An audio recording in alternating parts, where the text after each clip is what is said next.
Fatherlessness. Is it really a problem in America or in the world? If it is, why does it even matter to me? I've got my own problems to worry about, right? Well, in today's episode, we'll explore this issue of fatherlessness in America and across the world. Get ready to be challenged in your thinking. This is the Successful Man Podcast. Thank you for joining me today for episode 2 of the Successful Man Podcast. My name is Rob Montgomery. Today we're going to look at this topic that really weighs heavy on my heart, and that's this issue of fatherlessness. We're going to start off today by defining what it is, and it's a pretty simple definition, just the absence of a father or a father figure in your life. In 2017, the U.S. Census Bureau identified fatherlessness as children living without a biological, step, or adoptive father in their life. And they provided this statistic. They said more than 1 in 4 children in America live without a father in the home. I want you to think about that. That's pretty staggering, isn't it? 1 in 4 kids without a dad. That equates to 19.7 million children here in America. So if you're a school teacher, a principal, a coach, maybe the next time you go to a football game or a concert, maybe the next time you go to a basketball game or a graduation or just any event, I want you to look at all the kids around you and then start counting. Every 4th kid does not have a father in their life. I think that's pretty sad. That really breaks my heart to think 1 in 4 kids don't have a father figure. I'm a father. I have 4 daughters, and I love them with all my heart, and I want the best for them. I invest in their lives and their education and their personal growth and their spiritual growth. I try to teach them and train them, and I pour myself into them, and it saddens me to think about other children that don't receive this type of love. I want you to think about that for a minute. If you're a father and you love your kids, think about how many kids don't have what you pour into them each and every day. Sometimes I ask myself, how much different would my daughters' lives be without this type of guidance? In fact, I wonder how much different my life would be had my dad not invested in me. Now, don't get me wrong. I'm not saying you can't make it without a father in your life.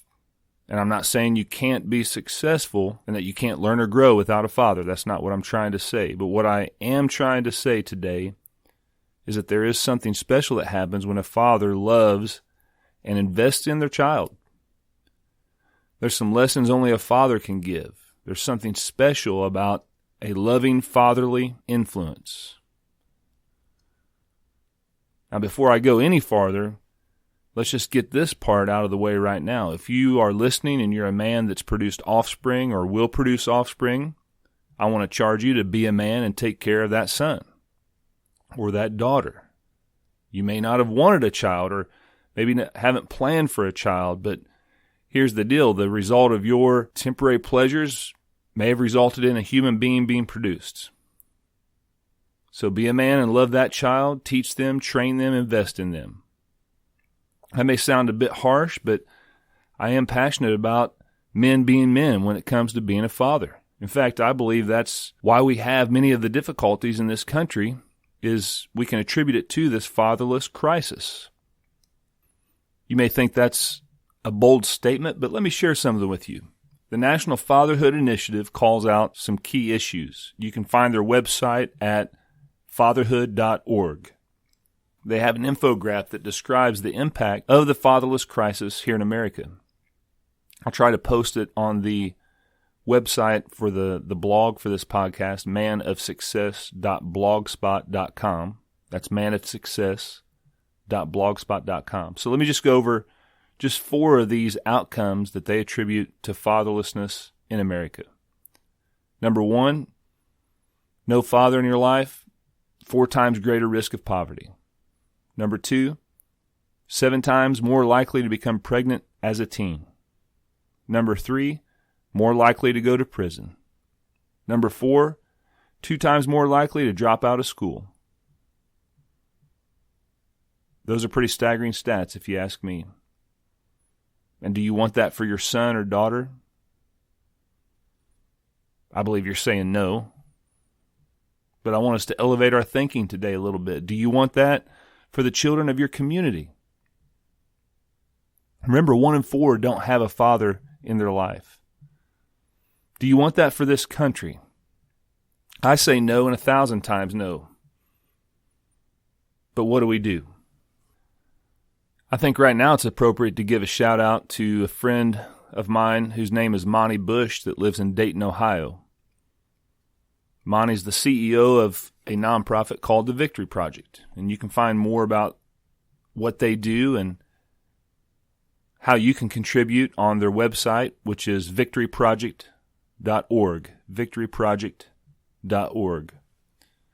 You see, Monty was a police officer, and I'll share a little bit about him just from my conversation with him.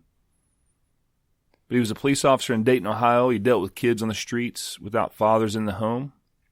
He shared with me that while he was on patrol, many times he'd drive by churches and he'd wonder to himself and maybe pray, God, what are Christians doing to help these kids? We got all these churches here. What's going on? It's a great question. I'm a pastor of a small church in rural Arkansas, and I love going to church. I love the activity of church. I think church is important. But I do often ask myself, is this it? Shouldn't we be doing more? It's a tough question to answer. It's easy just to fly on automatic and come to church every Sunday, live our lives 6 days a week. But I just think that churches and Christians are meant to invest in communities. Let's go back to Monty. Rather than wonder what others were doing, here's what he did. He decided to do something and start the Victory Project. What you're not going to see on their website is that when this nonprofit started, one thing Monty did was have dinner every single night with the youth he was mentoring. Every single night for years, him and his wife. Cooking meals themselves, sitting down at the table with these young men. In fact, he told me that he felt like that was one of the most valuable moments or times early on when he was getting this nonprofit off the ground, was just sitting around the supper table and talking about life. And I want to challenge the men today listening, if you're a father, take inventory of the last time you've sat down at the supper table with your family. Is everyone on a phone? Or do you set that aside and talk about life, talk about the day, ask questions? It's such a great opportunity to interact with your children. And I want to say, make it a habit of sitting together as much as you possibly can. I understand there may be work schedules or life things that happen that get in the way, but as much as you can, try to make it a point to sit down with your kids at the supper table or for a meal and visit. Well, the focus of the Victory Project is to help young men link up with a mentor. They try to provide training, help them focus on school, obtain employment, learn about financial management, and really the list goes on. Their program is focused on the 3 E's: education, entrepreneurship, and enlightenment. It's really an amazing program, and it's making a great impact on young men in his community, many of whom lack a father in their lives. Even today, even though this program has expanded its scope, one of their key components is dinner together. Again, I just want to ask, do you sit at the table, talk about life, talk about what troubles you, talk about what motivates you? Or ask your kids what motivates them, what troubles them, how was their day?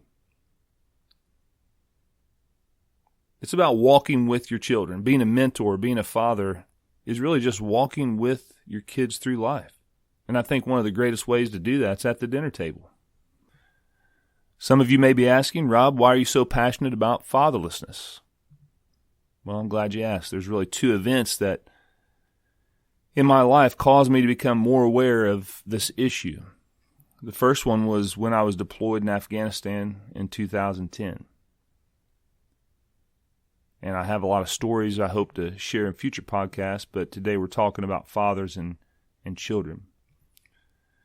When I went to Afghanistan, I was really excited to make an impact on a nation. I was proud of our country, the fact we were trying to build theirs, and really, the old saying, we were trying to take the fight there so we didn't have to fight here, and I do believe in that mindset.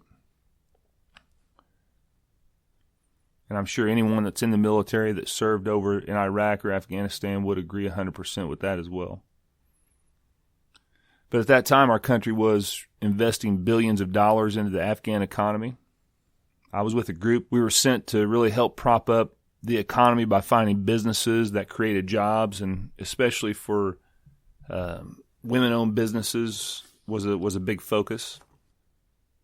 After being in Afghanistan for several weeks, my grand ideas of American impact changed pretty quick, though. And here's what I learned. Money doesn't solve problems. Money doesn't change culture.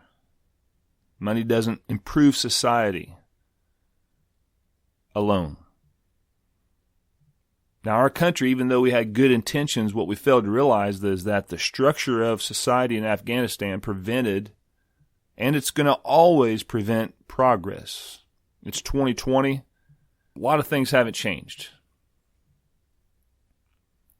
And I realized in 2010 it didn't matter how much money we threw at the country, there were some fundamental issues at play that would prevent success. Let me just stop for a moment and say to fathers, don't base your success as a father on how much money you give or how many gifts you buy for your children. Money does not make you a successful father, and gift giving does not make you a successful father. I believe children may appreciate gifts. Of course, I did as a child, but I think more importantly, the best memories I have is the time my dad spent with me, not necessarily what he bought me. Anyway, I remember a discussion I had with one of my friends who was a doctor there in Afghanistan, and we had some frank discussions about what was going on while we were there. He shared with me that really one of the most difficult things he had to deal with as a doctor was the number of boys he had to treat in the local communities, because Americans don't just treat Americans, right? We offer medical care to anyone that comes to the installation. When our Marines and soldiers, he told me, would enter villages, what they discovered was that young boys were often used as, you could just call it, pleasure toys for village leaders. And guess what our doctors had to do? They had to treat the damage done to the bodies of these boys caused by the men of the village. Now, I'm not going to go into detail here, but you can put two and two together. And these were not isolated cases. This is a cultural thing in Afghanistan. It sickens me. And I want to make this clear. It's not just the guns and the bullets that impact our military when we deploy. We see things we shouldn't see. We deal with things we shouldn't have to deal with. And guess what? It affects us for life. And I realized in about 2 seconds that society there does not respect or value life. First of all, a man that abuses a boy is not a man. He's a monster. Second of all, a man that would let his boy be abused by another man is not a man. He's a coward. And my point here is this: at the core of that society, children were not valued. Now, I know we have our issues in America. We have pedophiles in America. But I'm talking about an entire culture where this is practiced and commonplace. It's hard to understand unless you've seen it firsthand. But again, when children are not valued by fathers, when they're willing to give them up for vile reasons, money is not going to fix anything. So let's bring it back to this country. In the U.S., to me, there's an undercurrent of not valuing children. I think if we look at society today, we should be able to agree with that. And why do I say this? Because we see it in this fatherless crisis in America. The second event that really changed me forever as a father was a mission trip to Uganda. And I've actually done 2 trips there. They have a fatherless problem there, but it's due to a totally different reason. It's due to HIV, AIDS, and war. They've literally lost an entire generation of men. And now you have a country where nearly 50% of the population is 18 years old or younger. UNICEF estimates that 2.5 million children in Uganda are orphans. About half of them as a result of AIDS. The majority of children there are being raised by mothers or grandmothers. I think one of the greatest concerns of many Ugandans is that the lack of a thriving economy and employment opportunities, it may result in vigilante groups offering money to young men to fight for their cause. This is a major concern going forward as a society. The concern is it will become full of chaos rather than a society that provides opportunity, safety, and security for its people. If you just take a moment and Google Al-Shabaab or the LRA, you'll see they're actively recruiting in this area. And there's no doubt that Central Africa is at a tipping point. So fatherlessness, it's a global problem. And when we begin to understand the scope of it, it really seems beyond our control. So we've got 2 options. We can ignore it and do nothing, option 1. Or option 2, we can actually try and do something. I want to be a successful father. How about you? I want to do something. But what do we do? Today I want to give you 3 things you can do to be a successful father, not just for your children, but for other children who may not have a father figure in their life. The first thing is this: you need to commit to being a successful father. It takes a commitment. We can get so busy in life just going through the motions. Remember last podcast I had you list your roles. Some of you are fathers now. Some of you hope to be fathers in the future. That's a role that you hold. Once you have it, you are a father the rest of your life. And you need to get on the path of success of being a successful father. When you do, you will gain the respect of your children. You'll gain the respect of other young people, of your family, of your community. Let me ask you this. What was your success score last week? If you haven't listened to last week's podcast, I want to encourage you to go back, and you can fast forward towards the end where I have individuals give yourself a score in the various roles you hold. Are you pleased with your effort? Are you pleased with your investment, the time you're giving your children? Do you need to improve? I say make a commitment that this is an area you'll focus time and attention. Make a commitment today to get on and stay on the path to success as a father. If you're using a journal, I want you to write this down. Write this very phrase down. I commit to being a successful father. And then write the date beside it. I commit to being a successful father. Write the date beside it. Commit every day to spending time with your kids, every day investing in your kids, every day loving them, every day looking for opportunity to encourage, strengthen their self-esteem. If you have daughters, tell them how beautiful they are. Tell them how pretty they look. If they tell you a story, listen. Put your phone down. Quit watching the TV. Make eye contact. Focus on them. Listen. No matter how silly the story, no matter how much you have on your mind, just stop. Just listen to your kids. Commit to being a successful father. Here's the second thing I want you to do. I want you to invest time in training. You have to do it. You have to do it. I want to use some Bible. Remember, I told you I was a preacher. Proverbs 22:6 says this, train up a child in the way he should go. And when he is old, he will not depart from it. Train up a child in the way he should go.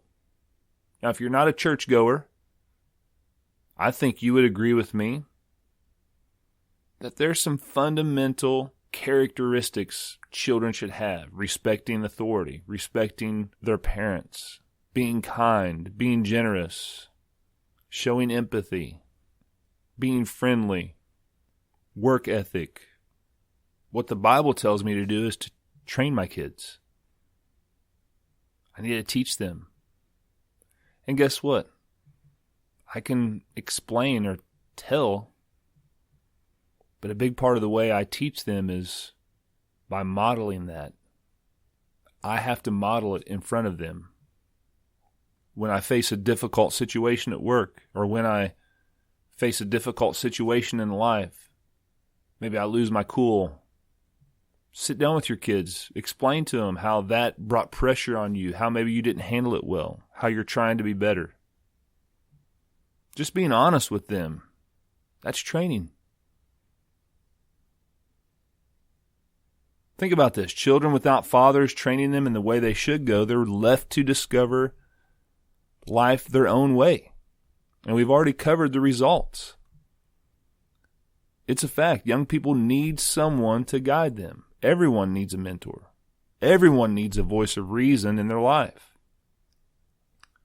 What's interesting about this Bible verse to me is that in the Hebrew phrase, train up, and specifically the word train, it only occurs 5 times in the entire Old Testament. And it actually means to dedicate. To dedicate means to devote time, effort, or yourself to a particular task or purpose. In this case, we should be devoting time, effort, and ourselves to our children in the way he or she should go. Now, you may invest in them, and they may make poor decisions. They may choose not to listen. They may choose to ignore. They may choose to rebel. But this verse reminds us that there will come a day when they're older that they'll return to the teaching. They'll return to the way. So I say, let's not abdicate our responsibility, men. Invest in your children. Teach them the way they should go. Something I did when my twins turned 5 years old. I began to think about how businesses have what's called a 5-year plan.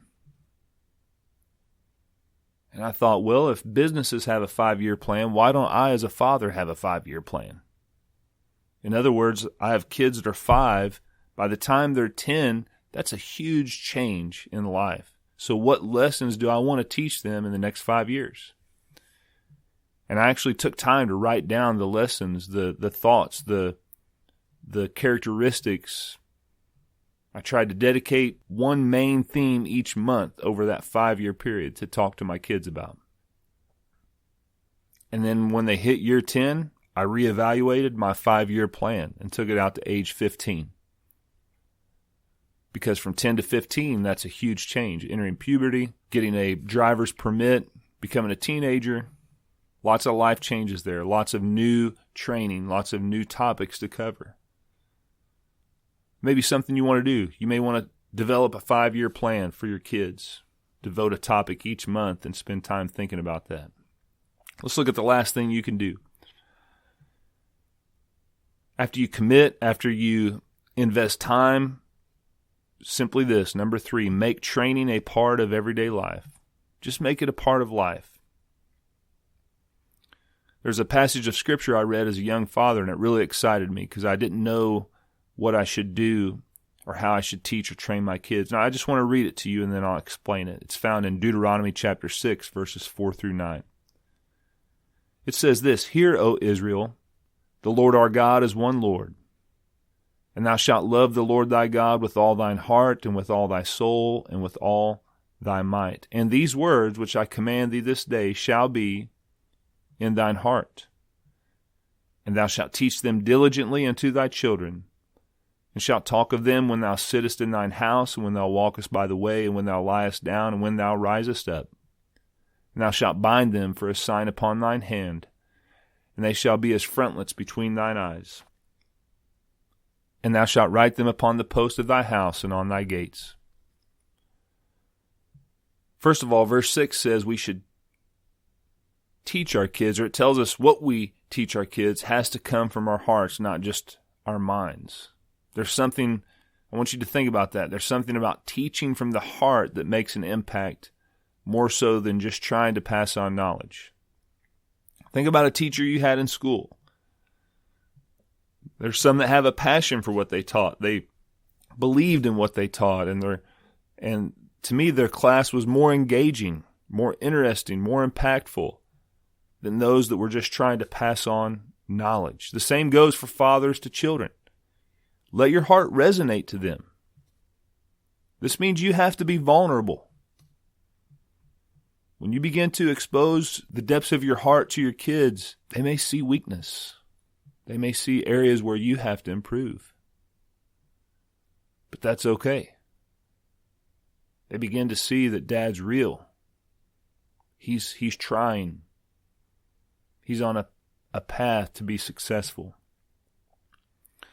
What I love about verse 7 and 8 is it tells us where to teach them. Sitting in the house, walking by the way, laying down, getting up. In other words, you don't have to sit down like you're in a class. You just use every moment as a teaching moment. Share from your heart the things you want your child to learn. Share it when you get up, when you lay down, when you're playing ball on the court, when you're fishing, when you're eating dinner, when you're riding in a car. In other words, just take advantage of every opportunity. Just talk. And what's cool about this verse is it doesn't tell us to do it only if our kids respond positively to what we say. I know my daughters think I'm weird to them. But guess what? I don't care. We're still going to talk about life and how to treat people and how to set goals and how to work hard, how to treat your mother, how to treat your sisters, how to respect authority, how to be kind to others, how to show love to people different than you. These are lessons they have to learn, and it's my duty to teach them. And when am I going to teach them? Every opportunity I can. So let's recap. There is a fatherless problem in our world today, and the world needs men determined to be successful fathers. We need to commit to it. We need to invest in it. We're just like a trainer. We've got to dedicate time to train our children in the way they should go. It takes time. It takes effort. It takes giving ourselves. Training's our responsibility, man. We should take it seriously. And we need to make it a part of everyday life. Listen, every day provides a teaching opportunity. I say find them, use them. That's how you invest in your children. If you do these things, you can be a successful father. I believe it. Well, I hope what we've covered today is a help to you and encourages you and gives you some thoughts and ideas of how you can be a successful father or be a mentor to a child without a father figure in their life. And then I want to encourage you, if you know someone that's a father you may think may benefit from these thoughts or this podcast, share it with them. I want to encourage you to subscribe and follow me. You can also find notes on manofsuccess.blogspot.com. That's manofsuccess.blogspot.com. Next time, we're going to take a look at a book that influenced me as a young man and really still speaks to me today. This book's called Wild at Heart by John Eldredge. It's been out for a while, but it's a great book, and I want to encourage you, if you don't own it, to add it to your collection. Really, the overall theme of the book is looking at the heart of a man and the struggle between that desire for adventure and being tamed by society or by religion. It's quite the battle. So until next time, I just want to say thank you for listening to the Successful Man Podcast.